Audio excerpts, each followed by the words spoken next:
Good morning students, मैं CA Jugal Kishore Goyal आपका स्वागत करता हूं। आज हम जो टॉपिक पढ़ने जा रहे हैं उसका नाम है ऑडिटिंग एंड अश्योरेंस। सबसे पहले स्टूडेंट्स देखिए, हमने इस सब्जेक्ट को जो नाम दिया है ऑडिटिंग एंड अश्योरेंस, उसका मैं आपको रीज़न बताता हूं। अंकेक्षण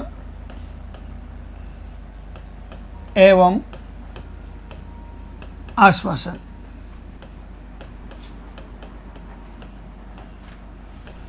देखिए स्टूडेंट्स, मैंने इसको ऑडिटिंग के साथ अश्योरेंस शब्द क्यों ऐड किया है, इसका मैं आपको रीज़न बताने जा रहा हूँ। सबसे पहले आप ऑडिट के बारे में तो बहुत सारे लोगों ने सुना होगा, अश्योरेंस शब्द क्यों इसको कह रहे हैं वो भी आप समझेंगे। ऑडिटिंग क्या होती है, अगर मैं नॉर्मल शब्दों में बात करूँ, किसी भी स्टूडेंट से पूछता हूँ तो वो भी मुझे यही आंसर देते हैं। लेखा पुस्तकों में दर्ज लेन देनों को प्रमाणकों से सत्यापित करना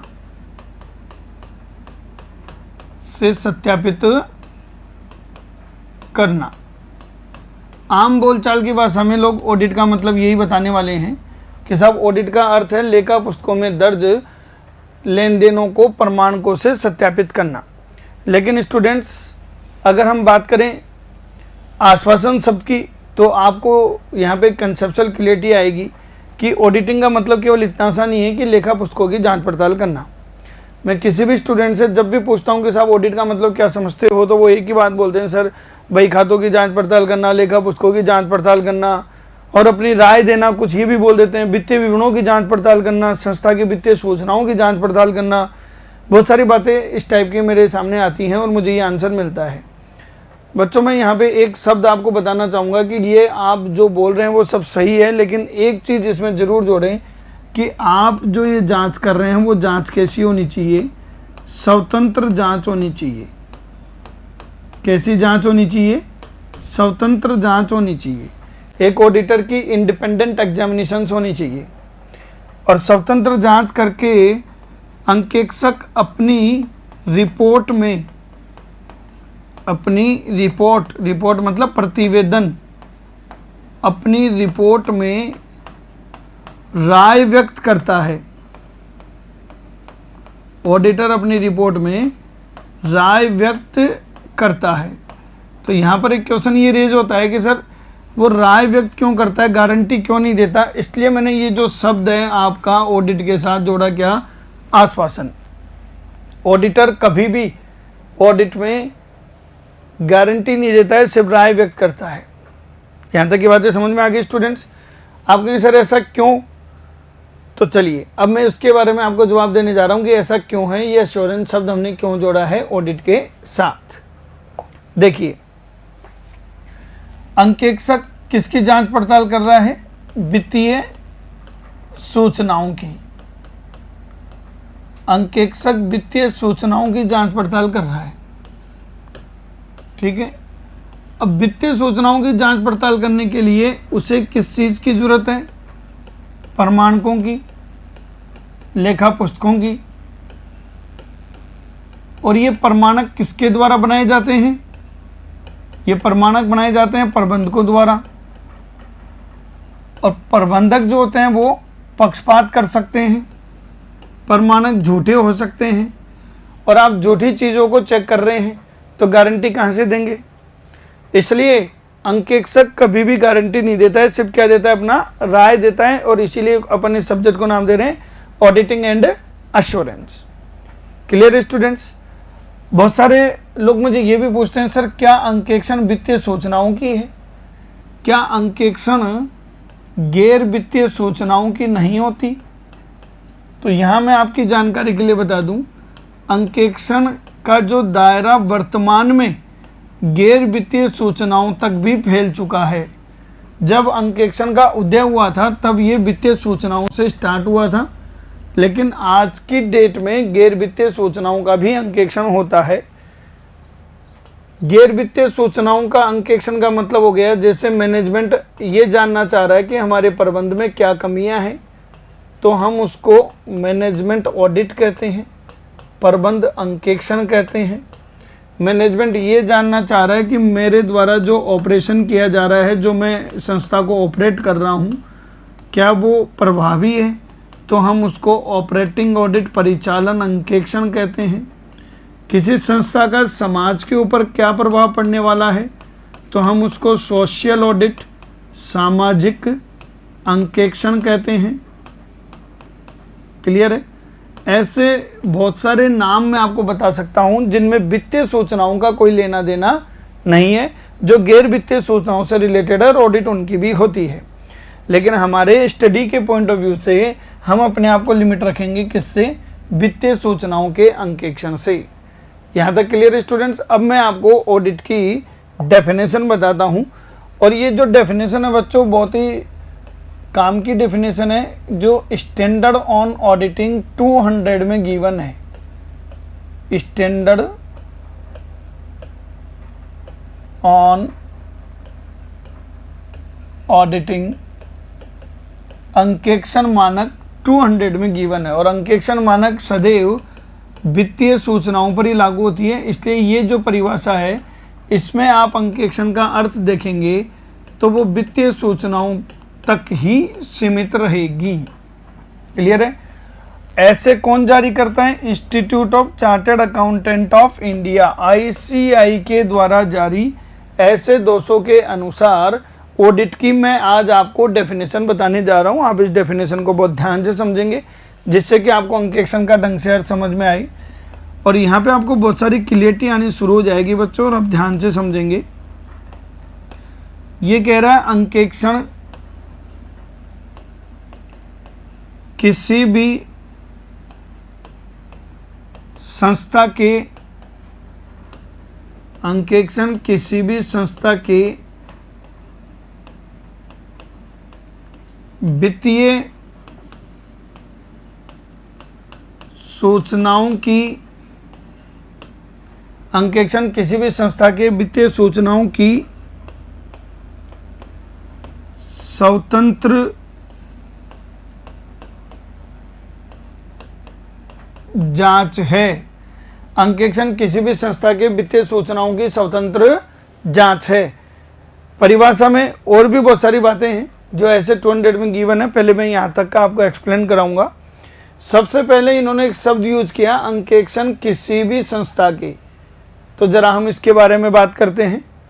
फिर दूसरा शब्द यूज किया इन्होंने वित्तीय सूचनाओं की, इसके बारे में भी हम डिस्कस करेंगे। और तीसरा शब्द यूज किया इन्होंने स्वतंत्र जांच है।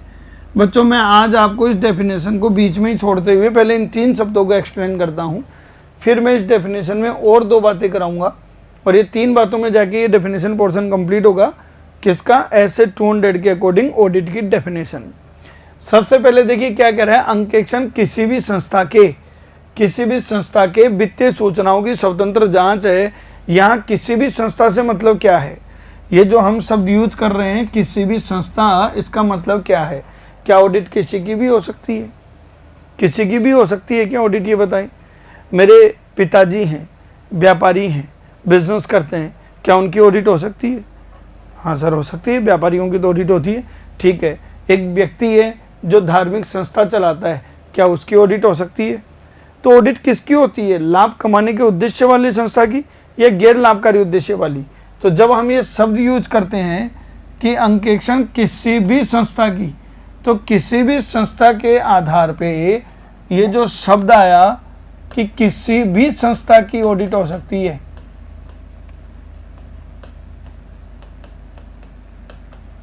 इस शब्द के आधार पर मैं यहाँ पे 2 चीजें निकालना चाहूंगा कि जो अंकेक्षण है इसका मतलब 2 प्रकार का हो गया। अंकेक्षण कितने प्रकार का हो गया? 2 प्रकार का। एक जिनको ऑडिट करानी पड़ेगी, अनिवार्य है, जिसको मैं नाम दे दूं वैधानिक या अनिवार्य अंकेक्षण। वैधानिक या अनिवार्य अंकेक्षण। एक जिन्हें ऑडिट करवानी आवश्यक नहीं है लेकिन अपनी इच्छा से करवाना चाहें, तो करवा लें। ऐच्छिक या निजी बोल सकते हैं हम इसको, निजी अंकेक्षण या ऐच्छिक अंकेक्षण। यहाँ तक की बात समझ रहे हैं बच्चों। मैंने कहा अंकेक्षण किसी भी संस्था की, तो किसी भी संस्था का मतलब किसी की इच्छा है कि मेरी ऑडिट हो तो वो करवा सकता है, और किसी की इच्छा नहीं है फिर भी उसको करवानी पड़ेगी क्योंकि कानून में लिखा हुआ है। जैसे उदाहरण के तौर पे मैं बताना चाहूँ आपको, ये मैं कुछ उदाहरण दे रहा हूँ कि इन लोगों को कभी ऑडिट करवाना अनिवार्य नहीं होता, लेकिन अगर इनकी इच्छा है तो ये ऑडिट करवा सकते हैं, कोई मनाही नहीं है। वो कौन कौन है? एक तो एकल स्वामित्व व्यापार। एकल स्वामित्व व्यापार मतलब जो एकल व्यापारी है, सोल प्रोप्राइटर है। आपने एक दुकान ओपन कर ली, जूस की दुकान, पान की दुकान, या आपने छोले कुलचे की दुकान, कुछ भी लगा ली, क्या आपकी ऑडिट होना जरूरी है? नहीं, लेकिन अगर आप चाहो तो हो सकती है, तो ये ऐच्छिक में आती है। ऐसे ही एक आपकी ऑडिट आती है HUF, Hindu undivided family, Hindu अविभाजित परिवार। बहुत सारे परिवार जो हैं वो मिलकर व्यापार करते हैं, ठीक है, चाचा जी, ताऊ जी, पापा, ये सब मिलकर व्यापार करते हैं, उसको हिंदू अनडिवाइडेड फैमिली कहते हैं। उनको भी ऑडिट करवाना जरूरी नहीं होता। और एक सिस्टम अपने देश में चलता है जिसका नाम है साझेदारी फर्म, पार्टनरशिप फर्म। इनको भी ऑडिट करवानी मैंडेटरी नहीं होती है। ये अपनी इच्छा से ऑडिट करवाना चाहें तो करवा सकते हैं, नहीं तो कोई बात नहीं। वैधानिक अंकेक्षण का मतलब हो गया जो कानून द्वारा अनिवार्य हो, जो किसी ना किसी कानून द्वारा क्या है, अनिवार्य किया गया है कि आपको ऑडिट करानी पड़ेगी। सर वो कौन से कानून होते हैं? जैसे एक ऑडिट हो सकती है आयकर अधिनियम के तहत, इनकम टैक्स एक्ट में बहुत सारी जगह पे लिखा हुआ है, सबसे मेन प्रोविज़न 44AB की सेक्शन का है। आयकर अधिनियम के तहत ये लोग भी आयकर अधिनियम में अगर आ जाते हैं तो इनके लिए फिर ये ऑडिट अनिवार्य हो जाती है। जैसे आयकर अधिनियम में लिखा हुआ है कि किसी का भी टर्नओवर अगर 1 करोड़ से ज़्यादा हो गया तो ऑडिट करवानी पड़ेगी, ठीक है। इस बजट में वो लिमिट 5 करोड़ कर दी गई है। तो अगर आयकर अधिनियम में लिखा हो तो चाहे वो एकल स्वामित्व हो, चाहे कोई भी हो, अगर आप उस क्राइटेरिया में आ रहे हैं तो आपको ऑडिट करवाना मैंडेटरी है। और एक बात बता देता हूँ, जहाँ ऐच्छिक है वहाँ ऑडिट कोई भी कर सकता है, वहाँ उसका चार्टर्ड अकाउंटेंट होना जरूरी नहीं है। लेकिन जहाँ ऑडिट करवाना कानूनन द्वारा अनिवार्य है, वैधानिक है, वहाँ ऑडिट कौन करेगा? ओनली चार्टर्ड अकाउंटेंट ही करेगा। क्लियर है? और या फिर संबंधित अधिनियम में जो लिखा हुआ हो। ऐसे ही जितनी भी कंपनी है उनके ऊपर कंपनी अधिनियम के तहत, जैसा कि आप लोगों ने मेरे से पढ़ लिया है, कंपनी अधिनियम के तहत ऑडिट करवाना सभी कंपनियों को अनिवार्य है। ट्रस्ट को ऑडिट करवाना अनिवार्य है, सोसाइटी को ऑडिट करवाना अनिवार्य है।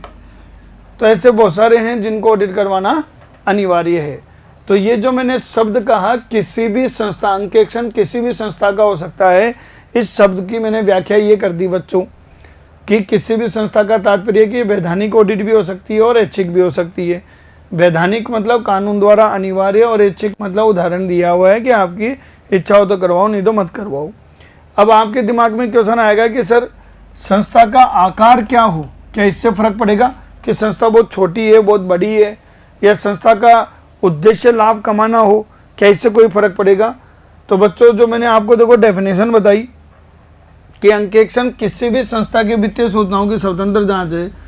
इस डेफिनेशन में जो किसी भी संस्था का मैंने अर्थ बता दिया आपको। अब आप कहें सर आकार, प्रकार और लाभ उद्देश्य से फर्क पड़ेगा, तो आगे इस डेफिनेशन का नेक्स्ट लैंग्वेज यही है कि अंकेक्षण किसी भी संस्था के वित्तीय सूचनाओं की स्वतंत्र जांच है, भले ही संस्था का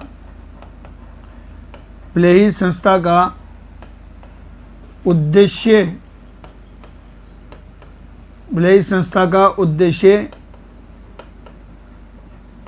लाभ कमाना हो या नहीं।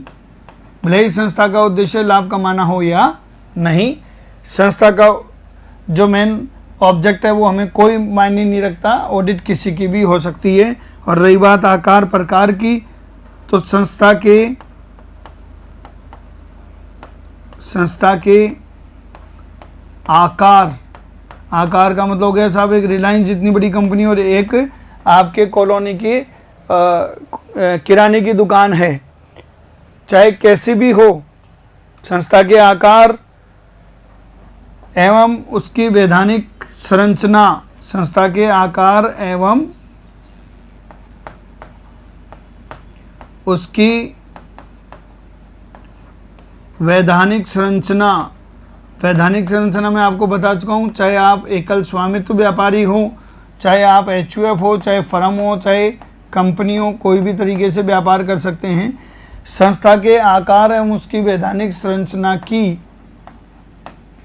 अनदेखी करते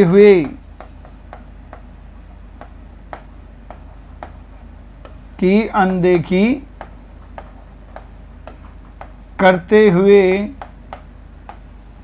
अंकेक्षण वित्तीय सूचनाओं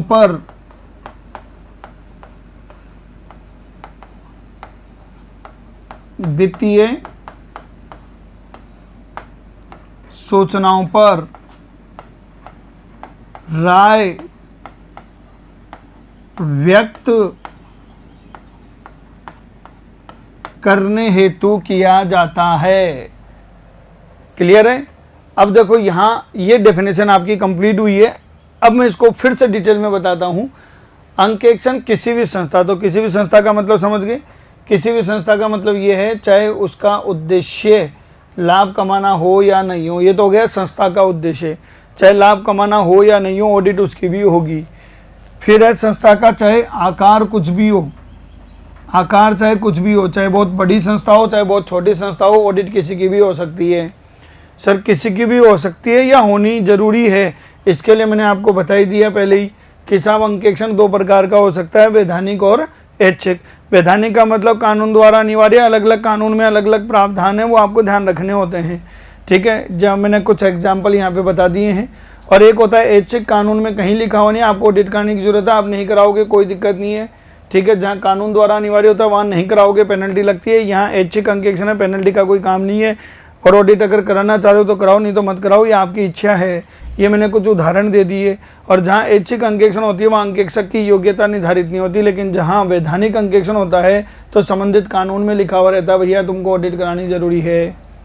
क्लियर है? तो ये जो हमारा टॉपिक पढ़ा हमने क्या, कि संस्था के आकार, अंकेक्षण किसी भी संस्था का हो सकता है, तो संस्था का आकार कुछ भी हो। चाहे रही बात उसकी वैधानिक संरचना की, तो वैधानिक संरचना चाहे आप किसी भी फॉर्मेट में आप व्यापार शुरू कर दें, चाहे एकल स्वामित्व के रूप में करें, चाहे साझेदारी फर्म के रूप में करें, चाहे आप एचयूएफ के रूप में व्यापार कर रहे हैं, चाहे आप कंपनी बना लो, चाहे सोसाइटी बना लो, चाहे ट्रस्ट बना लो, वॉट एवर यू वांट। ठीक है, हमें उससे कोई फर्क नहीं पड़ता, हम उन सब की अनदेखी कर देंगे। उन सब की अनदेखी करते हुए अंकेक्षण वित्तीय सूचनाओं पर राय व्यक्त करने के लिए किया जाता है। तो बच्चों ये जो शब्द है वित्तीय सूचनाओं पर राय व्यक्त, ये ऑडिट का ऑब्जेक्ट हो गया। अंकेक्षण का उद्देश्य मैं इसको भी आगे डिटेल में बताऊंगा। तो हमारी परिभाषा का एक पॉइंट आपने डिटेल में समझ लिया कि किसी भी संस्था के। क्लियर है? फिर हम इस परिभाषा के दूसरे पॉइंट पर चलते हैं कि किसी भी संस्था के वित्तीय सूचनाओं से। अब यहाँ देखिए नेक्स्ट टॉपिक जो है हम पढ़ने जा रहे हैं वित्तीय सूचनाओं से। अंकेक्षण किसी भी संस्था के वित्तीय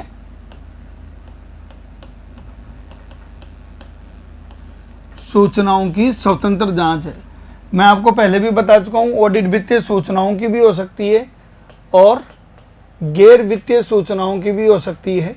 लेकिन अभी हम जो परिभाषा पढ़ रहे हैं वो हम पढ़ रहे हैं स्टैंडर्ड ऑन ऑडिटिंग। ठीक है, कौन सी परिभाषा पढ़ रहे हैं अपन? स्टैंडर्ड ऑन ऑडिटिंग ऐसे 200। और मैंने आपको कहा कि जहां स्टैंडर्ड की बात आ गई, स्टैंडर्ड केवल वित्तीय सूचनाओं पे लागू होते हैं, गैर वित्तीय सूचनाओं की ऑडिट पे हमारा स्टैंडर्ड ऑन ऑडिटिंग अप्लीकेबल नहीं है। ठीक है। लेकिन इसका मतलब ये नहीं है कि गैर वित्तीय सूचनाओं की ऑडिट नहीं होती, पर वो हमारे अध्ययन के लिए कोई काम का भी नहीं है। हम केवल वित्तीय सूचनाओं की ऑडिट पे अपने आप को फोकस करेंगे। वित्तीय सूचनाओं का मतलब क्या है? तो वित्तीय सूचनाओं में देखो, इंडियन कंपनी एक्ट 2013, भारतीय कंपनी अधिनियम 2013 की धारा 2 की उपधारा 40 में, कंपनी अधिनियम 2013 की धारा 2 की उपधारा 40 में वित्तीय विवरणों में क्या क्या शामिल होते हैं इसकी एक लिस्ट दी गई है। और वो लिस्ट क्या है मैं आपको ज़रा समझा देता हूँ कि साहब वित्तीय विवरण में क्या क्या शामिल है। ये चीज़ें वित्तीय विवरण में शामिल हैं।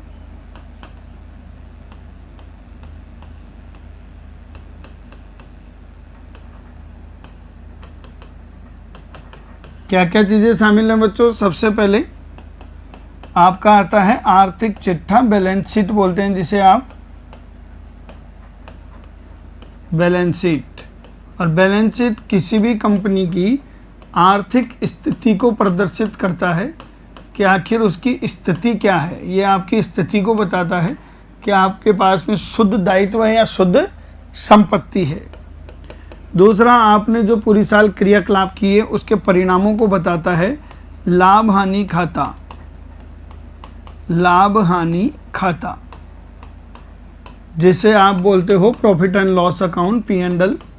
ये आपके द्वारा किए गए कार्यों के परिणामों को बताता है कि संस्था के रिजल्ट्स क्या रहे। तीसरा बच्चों, एक और चीज इसमें जुड़ती है, उसका नाम है नगद प्रवाह विवरण, कैश फ्लो स्टेटमेंट, नगद प्रवाह विवरण, ठीक है, जिसको आप कैश फ्लो स्टेटमेंट कहते हैं। ये आपको नगद की स्थिति बताता है कि पैसा कहाँ से आया और कहाँ आपका पैसा गया और क्लोजिंग बैलेंस आपका क्या है, ठीक है। इसके बाद बच्चों ये वाली चीज़ बच्चे बहुत कंफ्यूज रहते हैं कि ये क्या वित्तीय विवरणों का भाग है जिसे आप नोट्स टू अकाउंट्स कहते हो, लेखों पर टिप्पणी, लेखों पर टिप्पणी जिसे हम क्या कहते हैं, नोट्स टू अकाउंट्स। तो बहुत सारे बच्चे सोचते हैं सर क्या ये वित्तीय विवरण का भाग है या नहीं है, ठीक है। आप कहें सर ये होता क्या है? देखिए बच्चों, टिप्पणी के बिना तो आपके balance sheet, profit and loss account सब अधूरे हैं, इनका तो कोई अर्थ ही नहीं निकलता। आप कहें सर कैसे? चलो मैं आपको एक मजाक में किस्सा सुनाता हूँ, ठीक है ना, तो उससे आपकी चीज़ें समझ में आएंगी। थोड़े दिन पहले की बात है, अच्छा पहले मैं आपको किस्सा सुनाने से पहले बता दूं, ये मेरी पुरानी आदत है। जो मेरे स्टूडेंट हैं वो मेरे को जानते हैं, जो नहीं हैं, जो बनने जा रहे हैं वो भी मेरे को जान जाएंगे थोड़े दिनों में। मैं बहुत सारे जोक करता रहता हूँ, थ्योरी सब्जेक्ट है, जोक करना मेरे लिए मैंडेटरी हो जाता है। और ख़ासकर मैं जोक करता हूँ मेरी वाइफ के ऊपर, तो वाइफ भी मेरी है तो मेरा राइट भी है, ठीक है। ये सब जोक मैं जो कर रहा हूँ ये काल्पनिक है। इस धारावाहिक के सभी पात्र और घटनाएं क्या हैं बच्चों, काल्पनिक है, इनका किसी व्यक्ति से कोई लेना देना नहीं है। तो वो जोक मैं आपको बताता हूँ। मेरे क्लाइंट हैं, ठीक है, मैं प्रैक्टिसिंग चार्टर्ड अकाउंटेंट हूँ, तो मेरे पास क्लाइंट्स भी हैं। मेरे एक क्लाइंट हैं, उनका कोई प्रोग्राम था, उन्होंने मुझे इनवाइट किया और कार्ड दिया साहब उन्होंने, और कार्ड के ऊपर मेरा नाम लिख के ब्रैकेट में लिख दिया सहपरिवार। तो मेरी वाइफ ने कहा जी आज वो प्रोग्राम है, अपने को चलना है। मैंने कहा अपने को मतलब मेरे को जाना है, मैं चला जाऊँगा। बोला नहीं नहीं वो सहपरिवार लिखा हुआ है, आपका कोई और परिवार थोड़ी है। मैंने कहा परिवार तो तू ही है, तो फिर चलेंगे शाम को। मैंने कहा देख अब ऐसा है, ये हमारी थोड़ी सी पार्टी का मामला है, तो वहाँ टाइमिंग का ध्यान रखना। मैं शाम को 6 बजे तुझे लेने आ जाऊँगा, मुझे फिक्स 6 बजे रेडी मिल जाना। 6:30 बजे अगर तू रेडी मिलेगी तो मैं छोड़ जाऊँगा। बोला नहीं नहीं बिल्कुल 6 बजे रेडी मिलूँगी। ठीक है साहब। मैं शाम को 6 बजे घर पहुँचा तो देवी जी तैयार होके बैठी एकदम। मैंने कहा आज तो क्या बात है। मैं कहा लो चलो लेट हो रही है चलते हैं। वो मेरी तरफ देखी जा रही है। मैं कहा जी चलो चलते हैं। बोले 1 मिनट रुको। वापस कमरे में घुस गई। 15 मिनट बाद में आई। मुझे ये बताओ वो 15 मिनट क्या करने गई थी? मेकअप करने वापस से। तो मैंने क्या गलती कर दी? मैंने गलती ये कर दी कि जब वो वहाँ बैठी हुई थी तो मुझे पहले उसके ऊपर कमेंट करना था कि क्या खूब लग रही हो, नहीं तो उनका क्या है, मेकअप कंप्लीट नहीं होता। ऐसे ही अकाउंट्स में जो लेखों पर टिप्पणी है ना बच्चों, उसके बिना ये जो मेकअप किया है ना अपने बैलेंस शीट और ये सब बकवास है। आप कहें कैसे सर, चलो बैलेंस शीट से दिखाता हूँ मैं आपको, मैं मेरी बैलेंस शीट बताता हूँ, ठीक है। मेरे पास में फिक्स असेट्स हैं, स्थायी संपत्तियां हैं 1 करोड़ की, समझ रहे हो बच्चों, क्लियर है। कितने की है मेरे पास में फिक्स असेट्स, 1 करोड़ की मेरे पास फिक्स असेट्स हैं।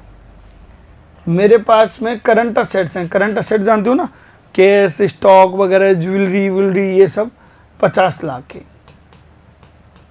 ऐसे करके 1.5 करोड़ की मेरे पास में संपत्तियां हो गई। अब मैं इधर लायबिलिटी साइड में बता दूं बच्चों, मेरी जो कैपिटल है वो है 40 लाख की, और मैंने बैंक से लोन ले रखा है, सिक्योर्ड लोन 1 करोड़ 10 लाख का। ऐसे करके 1.5 करोड़ का मेरा ये बैलेंस शीट है। कोई भी इस बैलेंस शीट को देखेगा तो एक ही बात बोलेगा, यार बड़ा गरीब सी है बेचारा, इसके पास में 1.5 करोड़ की संपत्ति है तो 1 करोड़ 10 लाख का क्या है, कर्जा है, 40 लाख की औकात है इसकी खाली। अगर इस बैलेंस शीट को देखोगे तो ऐसे लगेगा। मैं अगर इस बैलेंस शीट के नीचे नोट्स टू अकाउंट्स में एक बात लिख दूं, केवल एक बात लिख दूं, एक शब्द लिख दूं, तो देखो इसका मेकअप कंप्लीट हो जाएगा। और वो क्या लिख दूं कि स्थायी संपत्तियों को ऐतिहासिक लागत पर दर्ज किया गया है। Fixed assets are booked on, fixed assets are booked on historical cost basis, historical cost basis. अगर मैं केवल इतनी सी बात लिख देता हूं कि स्थायी संपत्तियों को ऐतिहासिक लागत पर दर्ज किया गया है, तो शायद आपकी नज़र मेरे लिए अलग हो जाए, क्योंकि अब आप क्या करेंगे, इन स्थायी संपत्तियों का मार्केट वैल्यू निकालेंगे। मार्केट वैल्यू निकाला तो मालूम चला कि मार्केट वैल्यू 5 करोड़ है, तो आप कहेंगे यार 5 करोड़ के सामने 1 करोड़ के ही कर्जे हैं, 4 करोड़ की इस आदमी की नेटवर्थ है, देन ओके। बात समझ में आ रही है ना। तो जब तक लेखों पर टिप्पणी नहीं करेंगे आपको वित्तीय विवरण समझ में नहीं आएंगे। तो लेखों पर टिप्पणी में नॉर्मली क्या चीज़ आती है, अकाउंटिंग पॉलिसी, लेखांकन नीति। क्लियर है बच्चों, इसलिए ये भी वित्तीय विवरण का ही एक भाग है। और लास्ट वित्तीय विवरण के भाग में जो कंपनी एक्ट में लिखा हुआ है और केवल कंपनी के लिए रिलेवेंट है, समता अंशों में परिवर्तन के विवरण, समता अंशों में परिवर्तन के विवरण। देखिए कंपनी के जो शेयर्स होते हैं, जो अंश होते हैं, उनकी यही तो खास बात होती है कि वो आसानी से हस्तांतरण नहीं होते हैं। आज मेरे पास शेयर है, मैं किसी और को बेच देता हूँ तो मैं शेयर होल्डर नहीं रहा, कोई और हो गया। तो पूरी साल में जो भी इक्विटी शेयर्स में चेंजेज आए उसका एक स्टेटमेंट बनेगा और वो भी वित्तीय विवरण का भाग होगा। और ये जो भी वित्तीय विवरण में आ रहे हैं उन सब की ऑडिट कौन करेगा, ऑडिटर करेगा। इसलिए आपको ये समझ में आना चाहिए कि जो मैंने शब्द यूज किया वित्तीय सूचनाओं, तो वित्तीय सूचनाओं में मैं इसका मतलब किन किन चीज़ों की ऑडिट कर रहा हूँ। मैं बैलेंस शीट की भी ऑडिट कर रहा हूँ, मैं लावानी खाते की भी ऑडिट कर रहा हूँ, मैं नगद प्रवाह विवरण की भी ऑडिट कर रहा हूँ, मैं लेखों पर टिप्पणी की भी ऑडिट कर रहा हूँ, और मैं समता अंशों में परिवर्तन के विवरण की भी ऑडिट कर रहा हूँ। मैं इन सब की ऑडिट कर रहा हूँ बच्चों। क्लियर है, यहाँ तक का समझ में आ गया। चलिए तो एक बार देखिए वापस से अपनी परिभाषा पे आते हैं। परिभाषा कह रही है अंकेक्षण किसी भी संस्था के वित्तीय सूचनाओं की क्या है, स्वतंत्र जांच है। क्या है, स्वतंत्र जांच। अब मैं आपको स्वतंत्रता की डेफिनेशन बताऊंगा कि स्वतंत्रता का मतलब क्या है, स्वतंत्रता को लेकर हमें क्या खतरे हैं, ठीक है। फिर मैं आपको बताऊंगा कि साहब इस पर राय क्यों व्यक्त की जाती है, गारंटी क्यों नहीं दी जाती और राय कैसी दी जाती है, आखिर उसका उद्देश्य क्या है, ये सारी चीज़ें मैं आपको पढ़ाऊंगा। लेकिन यहाँ तक का एक बार हम अपनी स्लाइड से रिवाइज कर लेते हैं बच्चों। देखिए इससे पहले और भी डेफिनेशन है जो हम बाद में स्टडी करेंगे, पहले मैं आपको बेसिक बता देता हूँ। ICAI के, institute of chartered accountant of India के स्टैंडर्ड ऑन ऑडिटिंग 200, क्योंकि ये किसने लॉन्च किया है, ICAI ने लॉन्च किया है, ऐसे 200। और एक कमेटी होती है IFAC, इंटरनेशनल फेडरेशन की अकाउंटिंग कमेटी बोल सकते हो, इसकी फुल फॉर्म होती है council of international federation of accountant. ये इंटरनेशनल फेडरेशन एक अंतर्राष्ट्रीय संस्था है, इन दोनों ने सेम डेफिनेशन दी है, और वो क्या डेफिनेशन दी है जो आपने अभी अभी मेरे से पढ़ी। पहला पॉइंट क्या पढ़ा, देखो, अंकेक्षण किसी भी संस्था के वित्तीय सूचनाओं की स्वतंत्र जांच है।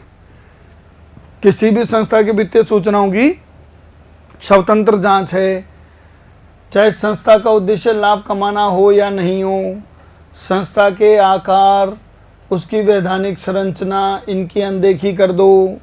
चाहे संस्था छोटी हो, चाहे बड़ी हो, चाहे इंडिविजुअल हो, चाहे एचयूएफ हो, चाहे कंपनी हो, अनदेखी कर दो। किस उद्देश्य के साथ किया जाएगा, किस उद्देश्य के साथ, देखो यहाँ उद्देश्य की बात कर रहा है कि वित्तीय सूचनाओं पर आप क्या कर सकें, राय व्यक्त कर सकें, वित्तीय सूचनाओं पर राय व्यक्त कर सकें, इस उद्देश्य के साथ ऑडिट की जाती है। क्लियर है स्टूडेंट्स, यहाँ तक की बातें समझ में आ गई। फिर मैं इनको अब एक्सप्लेन कर रहा हूँ डिटेल में। पहला मैंने कहा किसी भी संस्था शब्द का अर्थ ऑडिट दो प्रकार की हो गई। कौन कौन सी, ऐच्छिक और अनिवार्य। अब ऐच्छिक और अनिवार्य का क्या अर्थ है, ऐच्छिक बोल दो, निजी बोल दो, वैकल्पिक बोल दो, अनिवार्य बोल दो या वैधानिक बोल दो। यहाँ तक की बातें समझ में आ गई बच्चों, क्लियर है? ठीक है, ऐच्छिक और वैधानिक क्या होती है मैं आपको ऑलरेडी समझा चुका हूँ। दूसरा नोट करके मैंने समझाया, देखो वित्तीय विवरण का मतलब क्या है, कंपनी अधिनियम 2013 की धारा 240 में बताया गया, मैं आपको पहले ही बता चुका हूँ। क्या क्या शामिल है वित्तीय विवरण में, बैलेंस शीट आर्थिक स्थिति बताती है, प्रॉफिट एंड लॉस परिणाम बताते हैं, कैश फ्लो स्टेटमेंट नकद स्थिति बताते हैं, नोट्स टू अकाउंट्स लेखों पर टिप्पणी होती है, लेखांकन नीतियाँ बताते हैं, और एक समतांशों में परिवर्तन के विवरण। क्लियर है? अब यहाँ एक चीज़ और समझो बच्चों, ये जो कैश फ्लो स्टेटमेंट की बात अगर मैं करूँ, कैश फ्लो स्टेटमेंट की अगर मैं बात करूँ, तो बच्चों ये जो कैश फ्लो स्टेटमेंट है ये सब संस्था के लिए बनाना ज़रूरी नहीं है, क्योंकि बहुत सारी संस्थाएं ऐसी होती हैं जिनमें इतना फ्लो ही नहीं होता, इतना कैश का फ्लो ही नहीं होता, बहुत कम ट्रांजेक्शन्स होते हैं, तो उनको माफ़ कर दिया गया है। कौन कौन है, एक तो वन पर्सन कंपनी एकल व्यक्ति कंपनी होती है, एक तरह की सोल प्रोप्राइटरशिप हम जैसा ये बस कंपनी के रूप में रजिस्टर्ड है। एक होती है स्मॉल कंपनी का मतलब क्या होता है, जिसकी पेडअप कैपिटल 50 लाख से ज़्यादा ना हो और जिसका टर्नओवर 2 करोड़ से ज़्यादा नहीं हो और जो कंपनी एक्ट में रजिस्टर्ड है as a private limited company, वो स्मॉल कंपनी कहलाती है। और निष्क्रिय कंपनी जिसमें कोई लेन देन ही नहीं हो रहे, तो कैश फ्लो कहाँ से आएगा। इन 3 कंपनियों के लिए कैश फ्लो स्टेटमेंट बनाना अनिवार्य नहीं है। इन 3 को आपको कैश फ्लो स्टेटमेंट बनाने की देने की ज़रूरत नहीं है, बाकी सब वित्तीय विवरण के मामले में शामिल होंगे।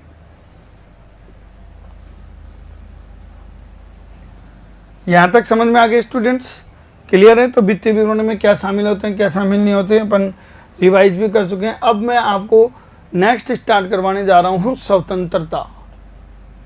यहाँ मैं आपको बताऊंगा कि स्वतंत्रता क्या होती है, स्वतंत्रता कितने प्रकार की होती है, स्वतंत्रता को क्या क्या खतरे होते हैं, ये चीज़ें मैं अब आपको यहाँ पे एक्सप्लेन करने जा रहा हूँ।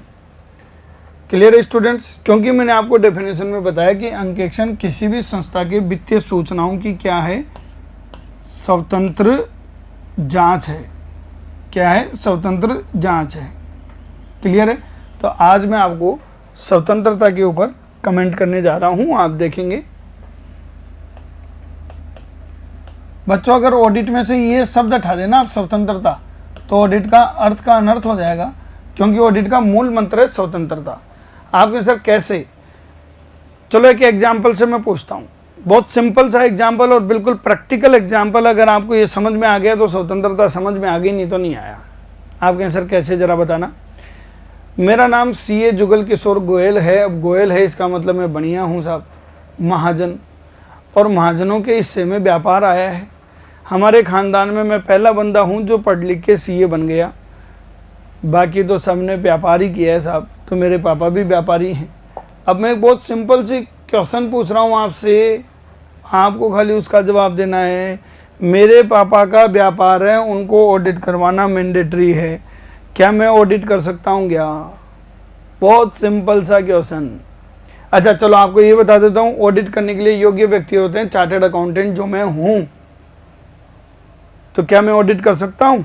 अच्छा मैं ऑडिट भी करता हूँ, और बता देता हूँ मैं प्रैक्टिसिंग चार्टर्ड अकाउंटेंट हूँ, मैं ऑडिट भी करता हूँ, तो क्या मैं ऑडिट कर सकता हूँ मेरे पापा की या नहीं कर सकता? अब आपके अंदर से एक आवाज़ आ रही है इनडायरेक्टली, मैंने कुछ नहीं बताया अभी, मैंने आपको स्वतंत्रता भी नहीं बताई है, मैंने तो आपको कोई प्रोविजन बताया नहीं अभी तक, पर आपके अंदर से नहीं सर ये कैसे हो सकता है, आप बाप बेटे नहीं कर सकते साहब। क्यों, क्या प्रॉब्लम क्या है भाई? मैं अपने पापा की ऑडिट क्यों नहीं कर सकता? आप मुझे ऐसा क्यों कर रहे हैं मेरे साथ में? क्या मेरे पापा ने मुझे इसलिए जन्म दिया था कि मैं पूरी दुनिया की ऑडिट करूं लेकिन उनके व्यापार की ऑडिट नहीं करूं?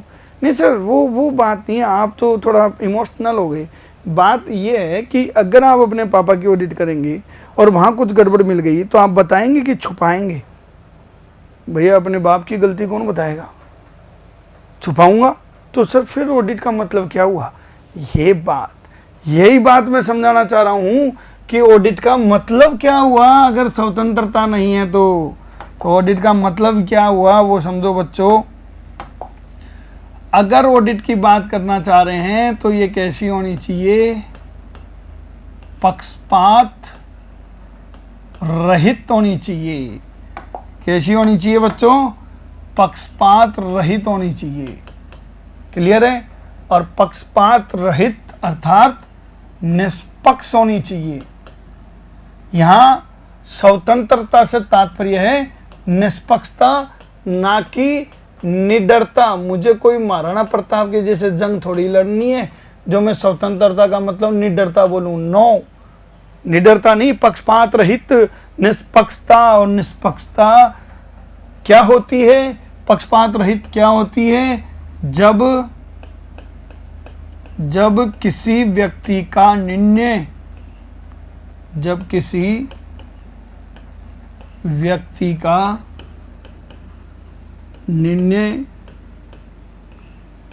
किसी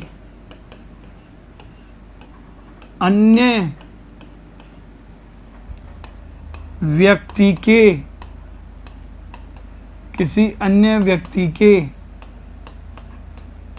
निर्णय पर निर्भर ना हो या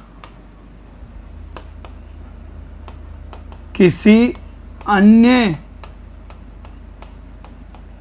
व्यक्ति के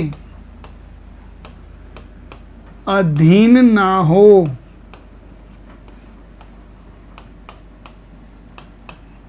बात समझ गए? आपका निर्णय आपका स्वयं का होगा। अगर आपका निर्णय किसी से प्रभावित होता है तो आप स्वतंत्र व्यक्ति नहीं है। और ऑडिट का मूल मंत्र है स्वतंत्रता। जहां स्वतंत्रता नहीं है आप ऑडिटर अपॉइंट नहीं हो सकते, क्योंकि अंकेक्षण किसी भी संस्था के वित्तीय सूचनाओं की स्वतंत्र जांच है। बच्चों दिमाग में सेट कर लो, कस लो नट बोल्ट अपने, कि जब भी ऑडिट की डेफिनेशन आए तो ये नहीं बोलना वित्तीय सूचनाओं की जांच पड़ताल, लेखा पुस्तकों की, बोलो जो मन में आए बोलो, पर एक शब्द जरूर बोलो, क्या? कि वित्तीय सूचनाओं की स्वतंत्र जांच पड़ताल, लेखा पुस्तकों की स्वतंत्र जांच पड़ताल। क्योंकि स्वतंत्रता है तो ऑडिट है, अदरवाइज ये ऑडिट हो ही नहीं सकती। बात समझ में आ गई? अच्छा अब ये बताओ, स्वतंत्रता होनी चाहिए कि नहीं होनी चाहिए? सर होनी चाहिए ना, आप ही ने कहा ना, नहीं तो ऑडिटर कैसे बनेंगे आप? चलो एक और एग्जाम्पल बताता हूँ। मैं और मेरे पापा का ही एग्जाम्पल ले लेते हैं। मेरे पापा और मैं स्वतंत्र हैं, क्योंकि हम लोग देखो बनिए हैं, हमारे क्या है ना, बाप बड़ा ना भैया, सबसे बड़ा रुपया। तो मैंने कहा भैया पैसे दे दो, ऑडिट कर दूंगा, चाहे बाप हो अपने घर पे है भैया, घर पे हिसाब तिजोरी एक होगी, पर व्यापार अपनी जगह है। तो साहब पापा से पैसे भी ले लिए, मैंने ऑडिट भी कर दी। अब वो ऑडिट रिपोर्ट लेके मेरे पापा बैंक में गए कि साहब लोन दे दो। बैंक मैनेजर ने ऐसी बातों में पूछे, साहब ये आपको ऑडिटर साहब कौन है? तो उनका साहब मेरा बेटा है। बैंक मैनेजर ने फाइल ही वापस कर दी, बोला ले जाओ, लोन ऑन नहीं मिलेगा। पापा ने कहा क्यों, क्या बात हो गई साहब? आपने कहा था ऑडिट है कि नहीं? ऑडिट है ना। नहीं मुझे क्या मालूम तुम बाप बेटों ने क्या कुल खिला रखा है। मेरे पापा वहाँ चिल्लाने लग गए कि अरे हम बढ़िया हमारे यहाँ बाप बड़ा ना भैया, सबसे बड़ा रुपया। बैंक मैनेजर के समझ में नहीं आ रही बात। तो बच्चों स्वतंत्रता होनी नहीं चाहिए, स्वतंत्रता दिखाई भी देनी चाहिए। समझ गए? तो स्वतंत्रता के दो पार्ट कर दिए मैंने। स्वतंत्रता के कितने पार्ट कर दिए? दो। कौन कौन से? एक तो आपका पार्ट हो गया साहब जो दिखाई दे रही है, प्रकटन की स्वतंत्रता कि लोगों को दिखाई देनी चाहिए, महसूस होनी चाहिए, रियलिटी में होनी भी चाहिए। प्रकटन की स्वतंत्रता, लोगों को महसूस होनी चाहिए कि हाँ सामने वाला स्वतंत्र है। और एक मस्तिष्क की स्वतंत्रता, मस्तिष्क की स्वतंत्रता का मतलब कि आपका दिमाग किसी के अधीन नहीं हो। तो बच्चों ये हो गया स्वतंत्रता का कॉन्सेप्ट। क्लियर है स्टूडेंट्स? अब हम वापस डेफिनेशन पे चलते हैं। देखिए अंकेक्षण क्या है, इसके बारे में मैंने आपको क्या बताया कि अंकेक्षण किसी भी संस्था के वित्तीय सूचनाओं की स्वतंत्र जांच है। तो किसी भी संस्था का अर्थ समझ गए, वित्तीय सूचनाओं का अर्थ समझ गए, स्वतंत्र जांच का अर्थ समझ गए। ठीक है, स्वतंत्र जांच में मैं अब आपको एक दो चीजें और बता रहा हूं। तो स्टूडेंट्स अब हम स्वतंत्रता का जो टॉपिक हमने स्टडी किया है उसको मैं एक बार स्लाइड से भी दिखवा देता हूं। देखिए स्वतंत्रता, इंडिपेंडेंसी की जो डेफिनेशन हमने पढ़ी है अभी, ये किसने बताई है? ये ICAI ने, institute of chartered accountant of India ने स्वतंत्रता के ऊपर एक टिप्पणी जारी करी है, गाइडेंस नोट जारी किया है।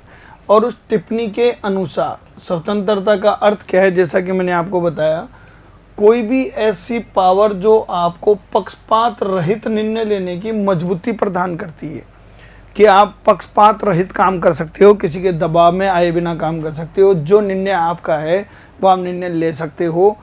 ये वो शक्ति है जो अंकेक्षक को पक्षपात रहित निर्णय लेने की मजबूती प्रदान करता है। दूसरी बात मैं आपको ऑलरेडी समझा चुका हूँ कि स्वतंत्रता सभी विवेकपूर्ण बुद्धि वाले व्यक्तियों को दिखाई भी देनी चाहिए, होनी ही नहीं चाहिए, लोगों को दिखाई भी देनी चाहिए, क्योंकि स्वतंत्रता के ऊपर ही पूरी अकाउंटिंग सिस्टम टिका हुआ है। अगर इंडिपेंडेंसी है तो अकाउंटिंग की वैल्यू है, अदरवाइज कोई वैल्यू नहीं है, कोई ऑडिट की वैल्यू नहीं है, कोई अकाउंट्स की वैल्यू नहीं है। स्वतंत्रता है तो लोगों में एक विश्वास जनरेट होगा, और जब विश्वास जनरेट होगा तो ही लोग आपकी वैल्यू करेंगे। ICAI ने एक मार्गदर्शन टिप्पणी जारी करके क्लियर कट इसकी डेफिनेशन दे दी कि स्वतंत्रता का तात्पर्य क्या है। ICAI ने यह कहा कि स्वतंत्रता का तात्पर्य किसी भी व्यक्ति की ऐसी स्थिति, अगर आप इस पोजीशन में हो कि आपका निर्णय किसी दूसरे के अधीन या किसी दूसरे की इच्छाओं से प्रभावित नहीं होता है, आपका निर्णय किसी के अधीन नहीं है, किसी की इच्छाओं से प्रभावित नहीं है, तो जाहिर सी बात है आप स्वतंत्र व्यक्ति हो। क्लियर है स्टूडेंट्स? स्वतंत्रता किसी भी व्यक्ति की क्या होती है बच्चों? मानसिक स्थिति। क्योंकि देखो स्वतंत्रता आपके दिमाग की सोच है। आप देखो अंग्रेजों के ज़माने में अगर मैं पैदा होता तो मैं वहाँ भी कोई ऑफिसर होता अंग्रेजी हुकूमत का, मैं भगत सिंह नहीं बनता। ठीक है, लेकिन साहब भगत सिंह को इतनी ज़बरदस्त दिमाग में फीलिंग आई कि मैं गुलाम हूँ, मुझे स्वतंत्रता चाहिए, तो सब छोटी सी उम्र में फंदे पे लटकना मंजूर किया, लेकिन उन्होंने गुलामी लेना महसूस नहीं किया, लेकिन हमें लगा ही नहीं। तो सब हर व्यक्ति की अपनी अपनी दिमाग की सोच है, मानसिक स्थिति है कि वो स्वतंत्र है या नहीं है, और एक उसका खुद का व्यक्तिगत क्या है, चरित्र है। अगर आप ईमानदार हो तभी तो स्वतंत्र रहेंगे, अगर आप में ईमानदारी नहीं है तो स्वतंत्रता का तो क्वेश्चन ही रेज नहीं होता। आप रिश्वत ले लेंगे, आप सामने वाले के अकॉर्डिंग रिपोर्ट देना शुरू कर देंगे। तो ये एक व्यक्ति की मानसिक स्थिति और व्यक्तिगत चरित्र है। मैं तो नटसेल में एक बात कहना चाहूँगा बच्चों, ना केवल ऑडिट की, जितने भी प्रोफेशन है, चाहे वो डॉक्टर हो, चाहे इंजीनियर हो, चाहे वकील हो, कोई भी हो, प्रत्येक प्रोफेशन में इंडिपेंडेंसी होनी मस्ट है। आप कहें सर क्यों ज़रूरी है इंडिपेंडेंसी? बच्चों इसका बहुत सिंपल सा लॉजिक है, अगर आप स्वतंत्र ही नहीं हो तो आपकी ऑडिट का कोई सेंस ही नहीं है, आपके ऊपर लोग विश्वास ही नहीं करेंगे। स्वतंत्रता दो प्रकार की होती है, एक मस्तिष्क की स्वतंत्रता और एक प्रकटन की स्वतंत्रता। प्रकटन की स्वतंत्रता का मतलब स्वतंत्रता होने के साथ साथ जितने भी विवेकपूर्ण बुद्धि वाले व्यक्ति हैं, जिनमें दिमाग है, उनको समझ में भी आनी चाहिए, उनको महसूस भी आनी चाहिए, और उनको दिखाई भी देनी चाहिए कि वाकई में स्वतंत्र है। यहाँ तक समझ गए? अब क्वेश्चन रेज होता है साहब स्वतंत्रता को खतरे क्या हैं, किन किन चीज़ों को लेकर खतरे हैं? तो यहाँ देखो प्रकटन की स्वतंत्रता समझ गए ना आप? प्रकटन की स्वतंत्रता का मतलब लोगों को भी दिखाई देनी चाहिए, और सिर्फ दिखाई देने से काम नहीं होगा, एक्चुअल में होनी भी चाहिए। यानी कि होने के साथ साथ स्वतंत्रता होनी भी चाहिए रियलिटी में, और लोगों को दिखाई भी देनी चाहिए। दोनों चीज़ें ज़रूरी है। खाली भ्रम, खाली दिखावा, तो वो प्रकटन की स्वतंत्रता नहीं मानी जाएगी। अब आ जाओ खतरे। देखो हर व्यक्ति स्वतंत्र रहना चाहता है, ऑडिटर भी स्वतंत्र रहना चाहता है, लेकिन रियलिटी में क्या है, हम लोग स्वतंत्र नहीं हो पाते। मैं आपको बताता हूँ, एक बार इनकम टैक्स में गया, ITO साहब थे, मैं स्कूटनी का केस था मेरा, तो ऐसे ही बस बैठे बैठे बातों में अचानक से कह दिया, यार CA साहब बुरा नहीं मानो तो एक बात कहूँ। मैं कहा साहब आप RAS ऑफिसर हैं, आपका एक रेस्पेक्ट आप ज़रूर कह सकते हैं। तो उन्होंने कहा कि CA साहब ऐसा है, आप लोग होते बड़े फर्जी हो यार, आपकी रिपोर्ट में कोई तंत ही नहीं है। मैं चुपचाप सुन लिया, साहब कुर्सी का फर्क था। मैं कहा सर आपने ऐसा क्यों कहा? बोला देखो आपकी ऑडिट रिपोर्ट में देखो कोई गड़बड़ी नहीं मिली, इसमें कोई गड़बड़ी नहीं मिली, और आप मेरे को पावर दो, देखो मैं कल ही इसके यहाँ छापा मारता हूँ और आपको दिखाता हूँ देखो कितने की गड़बड़ है। मैंने कहा यार इनको अभी तक ये नहीं मालूम कि ऑडिट और इन्वेस्टिगेशन में फ़र्क क्या है।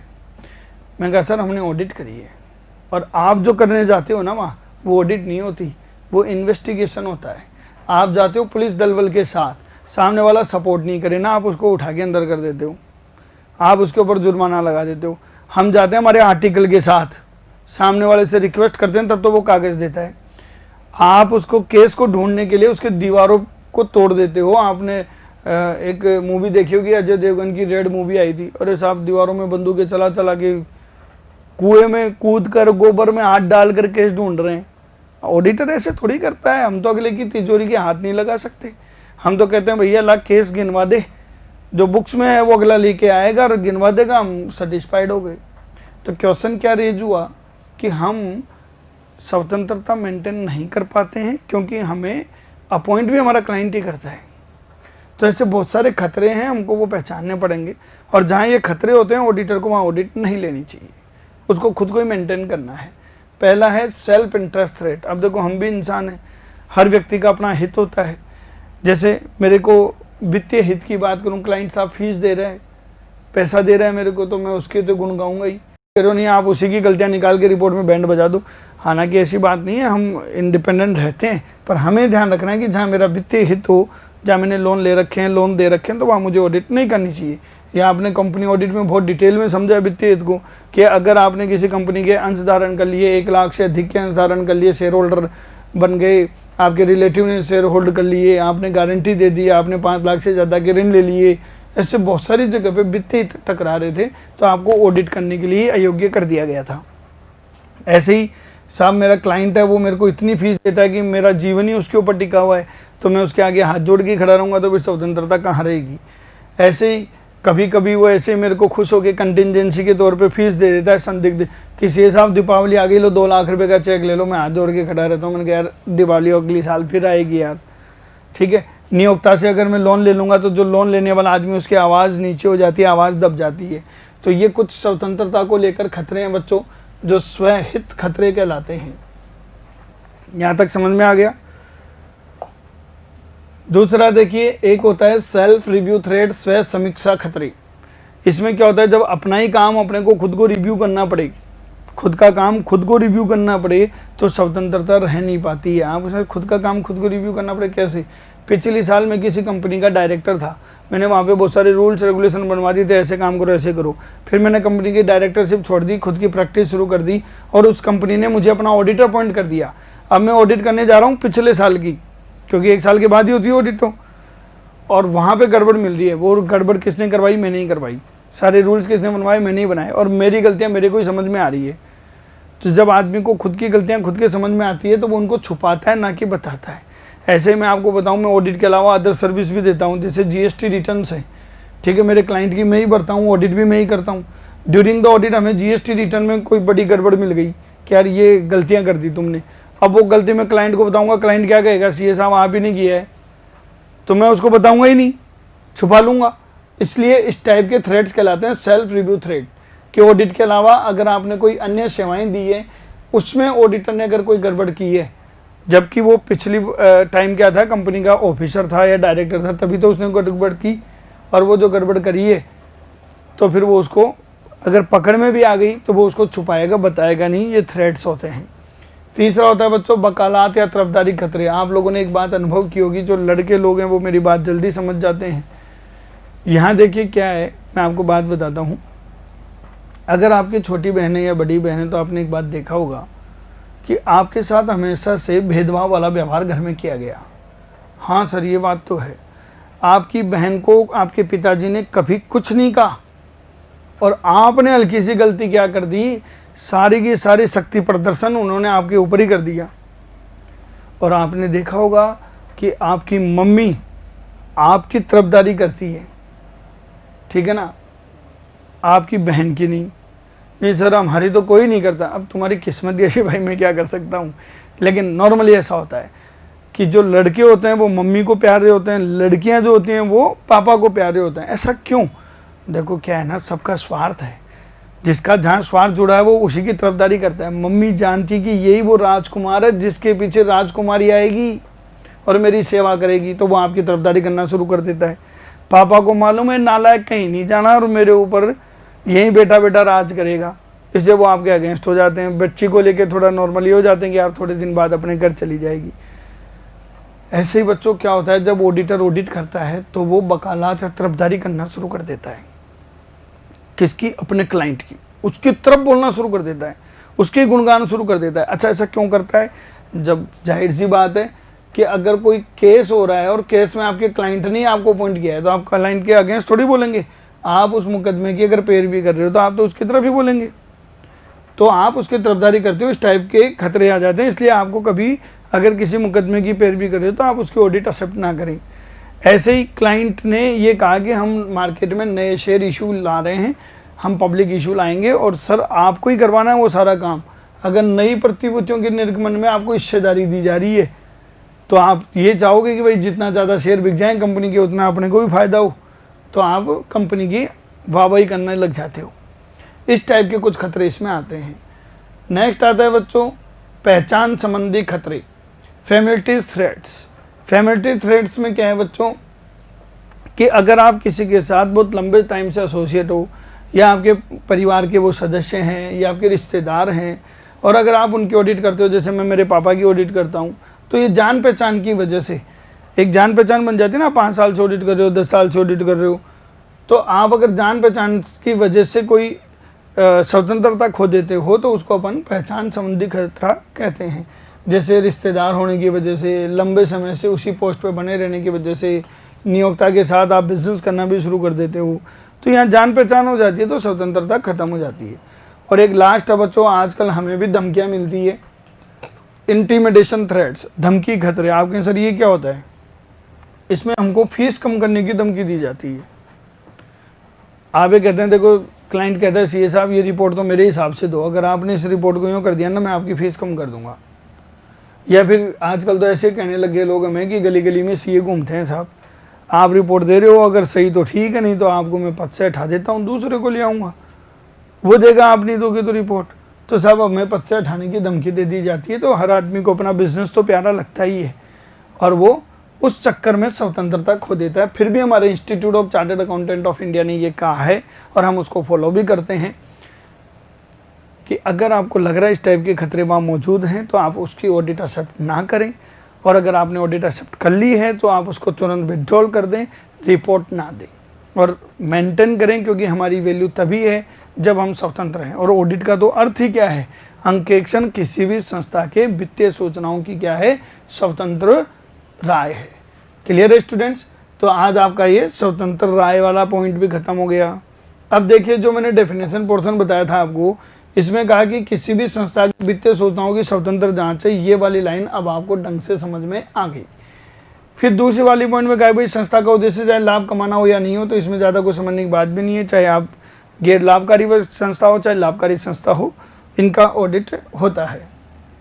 इसके बाद बच्चों संस्था के आकार और उसके वैधानिक संस्था, आकार भी मैं आपको समझा चुका हूँ, चाहे बड़ा हो चाहे छोटा आकार हो। वैधानिक संस्था चाहे इंडिविजुअल हो चाहे एचयूएफ हो, कंपनियों की ऐसी भी ऑडिट हर किसी की हो सकती है। अनदेखी करते हुए कि अंकेक्षण वित्तीय सूचनाओं पर क्या करे? राय व्यक्त करे। तो अब हम क्या करेंगे? अंकेक्षण का उद्देश्य, जैसा कि इस परिभाषा में समझ में आ रहा है, वित्तीय सूचनाओं पर क्या करना? राय व्यक्त करना। लेकिन अंकेक्षण के उद्देश्य को हम 2 पार्ट में डिवाइड करके पढ़ेंगे बच्चों। कौन कौन से 2 पार्ट पढ़ेंगे? एक प्राथमिक उद्देश्य और एक क्या पढ़ने वाले हैं अपन? सहायक या गौण उद्देश्य। क्लियर है स्टूडेंट्स, यहाँ तक की बात समझ में आ गई। आज आपके लिए इतना काफ़ी है। आप इसको कंटिन्यू करना चाहते हैं तो आप मेरा पार्ट 2 देखें। क्लियर है students, I hope you understand. Thank you very much.